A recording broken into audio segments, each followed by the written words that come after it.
এই বাবা থামো থামো থামো বাবা, আমার আনা হাতটা দেখান তো, আমার ভবিষ্যৎ কি? তোর ভবিষ্যৎ আমি দেখতে পাচ্ছি, তোর ভবিষ্যৎ আমি বলতে পারবো, কিন্তু আমাকে একটা জিনিস করা লাগবে, আমাকে হাদিয়া 500 দেওয়া লাগবে।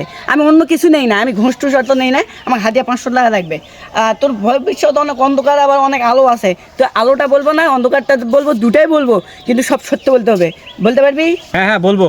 তুই আমার সাথে সাথে ভালো ভালো করে বলবি। বল বিসমিল্লাহ, বিসমিল্লাহ, সুবহানাল্লাহ, সুবহানাল্লাহ, আলহামদুলিল্লাহ। আলহামদুলিল্লাহ। ও তোর হাত থেকে আমি দেখতেছি যে তোর আজকে বিরাট গন্ডগোল বাড়িতে, তোর বউয়ের সাথে নিশ্চয় তোর কট খাইছিস তোর প্রেমিকার সাথে। তোর প্রেমিকা তোর জন্য পাগল, তোর বউ তোর জন্য পাগল। তুই তোর বউকে তালাক দিতে যাচ্ছিস, কিন্তু তোর তোর তোর বউ তোর তালাক দিতে যাচ্ছে না। কথা ঠিক না বেটি? ঠিক, মোটেও ঠিক। আমি কি কিছু ভুল বলছি? না, কে ভুল নয়। রাগ করলা? না, রাগ করিনি। বাবা, তুমি আমার জীবনে এত কথা ক্যাংরে দাঁড়ান বাবা। শালা আমি কোন ধান্দাবাজ, তুই কি করে বুঝবি? তোর প্রেমিকার বাপই আমি। হ্যাঁ, তোর হাত থেকে আমি আরেকটা জিনিস দেখছি, আর সকালেরই ঘটনাটা হচ্ছে তুই পায়খানায় গেলি, তোর এমন কুয়াশা হাগা, তোর হাগার বেড়ায় না, এই হাগার ঠেলা তোর পাশার রক ছিঁড়ে গেছে। কথা ঠিক না বেটি? একদম ঠিক, একদম ঠিক একেবারে। আমি কিছু ভুল বলছি? না, রাগ করলা? মোটেও না। শোন, তোর হাত আমি দেখতেছি, তোর হাতে আর কিছুই নাই, বুঝছিস? সব ঝোকঝোকা ফোকফোকা, কিন্তু ভবিষ্যতে অনেক অন্ধকার আছে।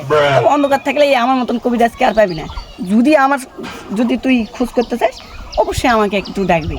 যাই হোক বাবা, তোর হাত তো পরিষ্কার হয়ে গেছে, এখন আমার হাদিয়াটা দে। আরে তুই এতগুলা কথা কলু, মুই তো খালি ঠিক ঠিক করেই গেনু, তো এটা তো কথা মিলল না। তোর ব্যবস্থা করছো, থাম। ঠিক আছে বাবা। আলহামদুলিল্লাহ, আলহামদুলিল্লাহ। বাবা, এই যে তোমার থেকে যে 500 টাকা হাজিরা নিলাম, তুমি কি রাগ করলা? মোটেও না। रुक तेरे को बताते तेरी माँ की বাবা, রাগ করলা? না বলছো না, রাগ আমি করতে পারি।